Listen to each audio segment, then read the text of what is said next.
So I'm sitting here watching Tim Geithner at a press conference over in Europe, and he talked about how the U.S. faces some serious challenges on fiscal reform. Now, when these guys say fiscal reform, what they mean is debt reduction, cutting the deficit. So here's Tim Geithner, right, who's been Treasury Secretary since, what, late 2008, early 2009.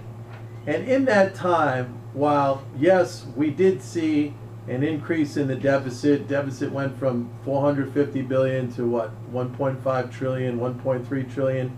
The debt, the national debt went from what, 11 or 12 trillion to 15 trillion. But at the same time, what happened? Interest rates collapsed. We saw the yield on the 10-year Treasury go from, I don't know, about 3.5, 3.6% down to 2% in that time.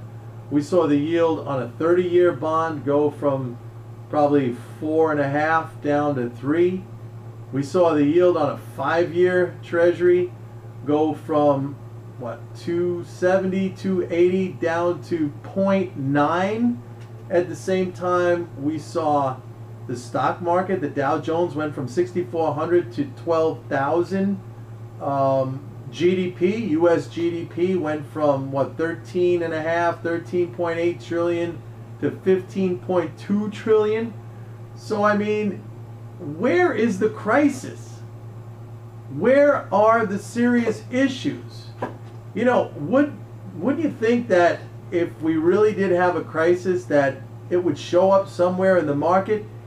Everything has gone the other direction from this purported crisis that we have.